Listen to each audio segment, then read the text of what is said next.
आसी गंजाम जमीक आप last blog रे देखिए मुझे चिलिका जाइए आप सहित सेयार करी।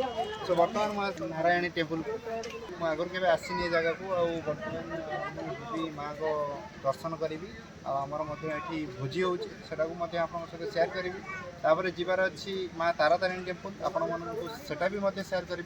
सो आपण मैंने भिडटा को कंटिन्यू देखूँ आपण मानक जब भल लगे लाइक करेंगे सब्सक्राइब करेंगे और आप सांग मान सहित शेयर करेंगे। So stay connected.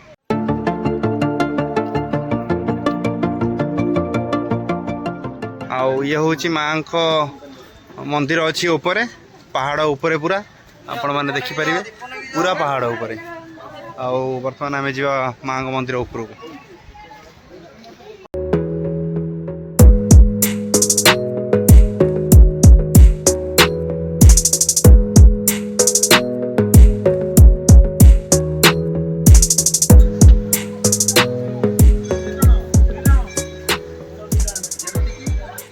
देखिपारे कि माने पर पर्सन एंट्री जो होची मां को दर्शन करने 5 टका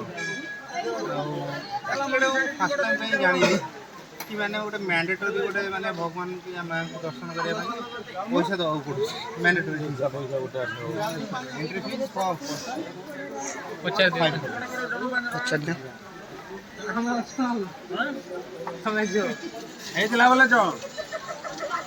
दुईटा तीनटा धर तीन चलो धर तीन चलो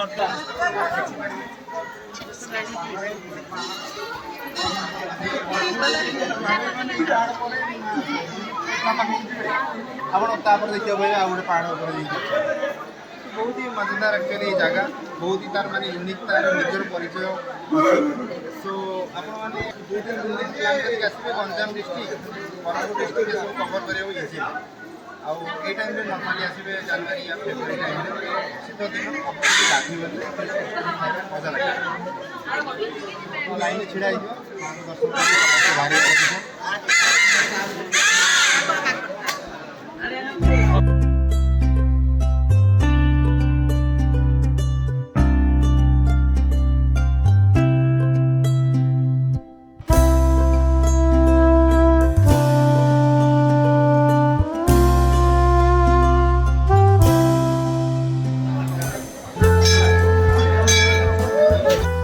माँ का दर्शन भल से करदेली। बर्तमान चारुपार्श्व थिबा नना आ ऊपर ये सब लोक जाउछन कुआडे आज्ञा मांगर बनदुर्गा मंगला गंगा देवी बसुंदी आज्ञा आज्ञा देखिए झरना देखिए आज्ञा बनदुर्गा मंगला दर्शन करिए आज्ञा दर्शन करी आज्ञा आज्ञा केते बाटा हो इटू 40 मीटर 40 मीटर इटा 20 मीटर पड़ा क्या 20 मीटर आज्ञा आज्ञा आज्ञा समान 40 मीटर आज्ञा आज्ञा धन्यवाद हम मां का आशीर्वाद आज्ञा आज्ञा आज्ञा धन्यवाद। ये होची मां को मंदिर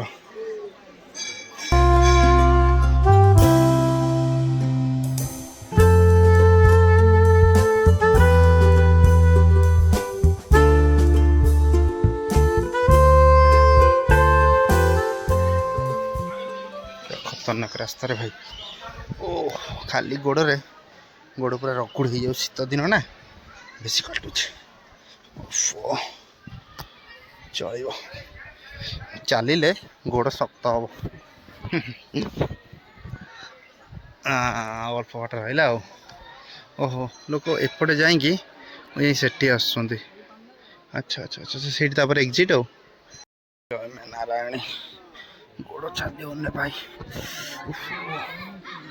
माने मोर कंटा रकम गोड़ी गुरा पूरा उठी अच्छी मुनिया है पूरा केते सुंदर बन्या रे माँ सेठी अवस्थित करचंदी।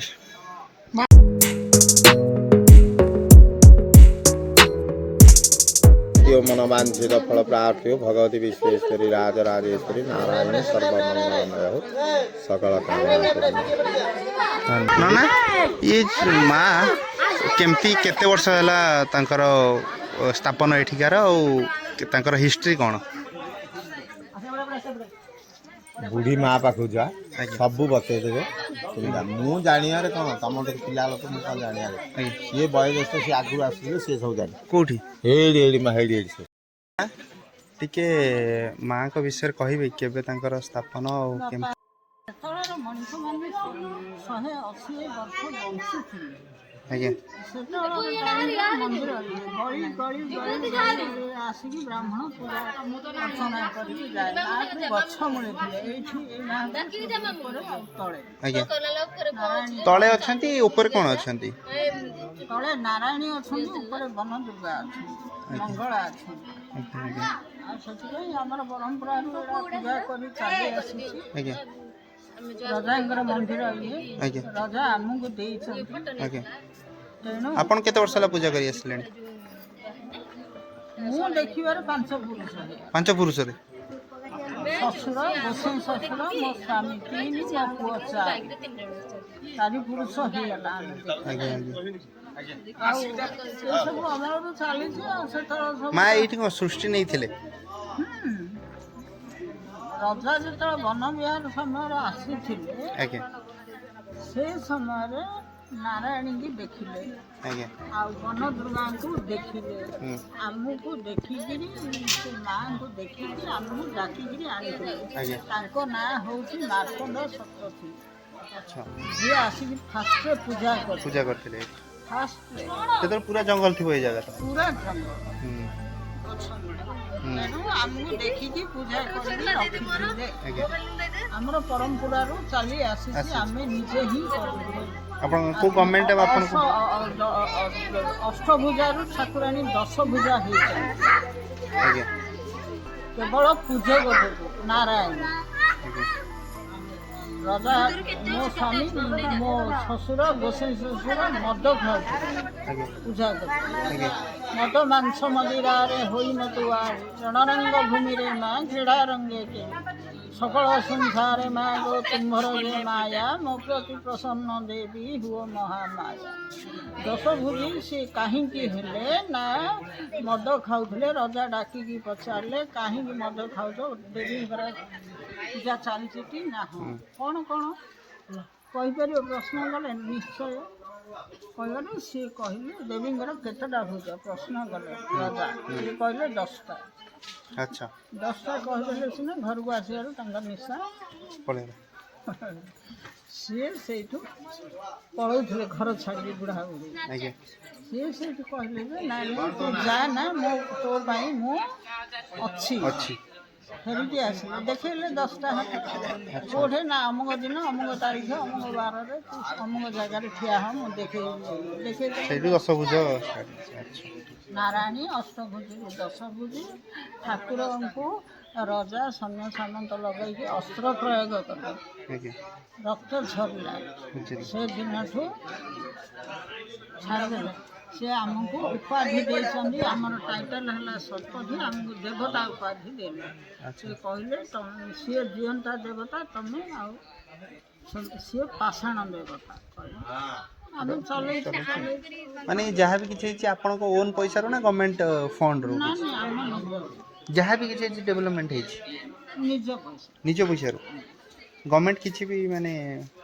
ଆଉ ଗଭର୍ଣ୍ଣମେଣ୍ଟ ଯେତେବେଳେ ଆମ ଗୋସାଇଁ ଶ୍ୱଶୁର ପାରିଲେନି, ମାନେ ପିଲାମାନେ ଛୋଟ ଛୋଟ ହେଇଥିଲେ, ଆଜ୍ଞା ପାରି ନ ପାରିବାକୁ ଏନଭାରମେଣ୍ଟକୁ ଇଏ ଲେଖି ଦେଇଥିଲେ।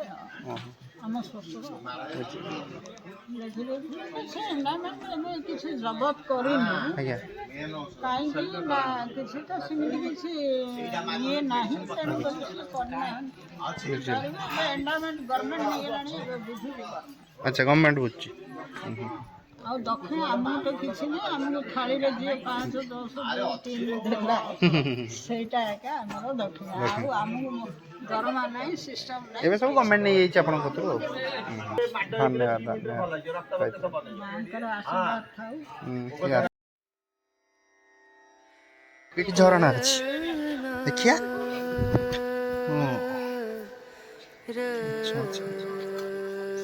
ଝରଣା ଏଇଠି ଝରୁଛି, ଧୀରେ ଧୀରେ ଝରୁଛି ଆଉ। रे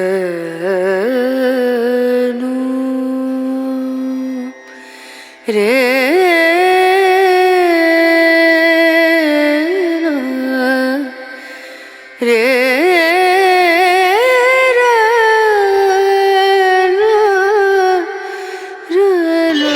ବୁଲିବା ଦେଇକି ଆସିଗଲି ଯେଉଁଠିକି ଆପଣଙ୍କୁ କହିଲି ସେପଟ ଆପଣ ଦେଇଦେଇକି ପାହାଡ଼ ଉପରେ ଉପରେ ଆପଣ ଆସିବେ ମା ମଝିରେ ଅଛନ୍ତି। ତ ବର୍ତ୍ତମାନ ଆମେ ବାହାରିବା ଘର ଭିତରେ ଦେଇଛି ମାଙ୍କର ପହଡ଼ ବୋଧେ ପଡ଼ୁଛି କି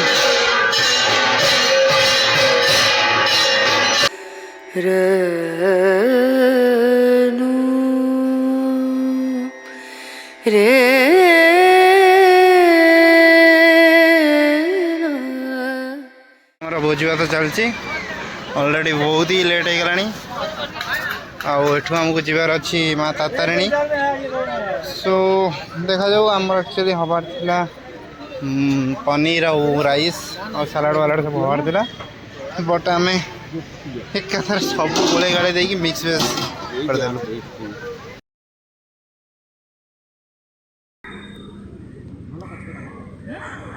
କ'ଣ ଖାଇବ ମୁଁ ଗରମ ତ ଖାଇ ରାଜା ଏପଟେ ଭାତ ଖାଉନ ଏ ଲୁଣ ମୁଁ ଖାଇବିନି ଖାଇବୁ ନା ଖାଇବୁ କ'ଣ ପେଟ ଫୁଲ।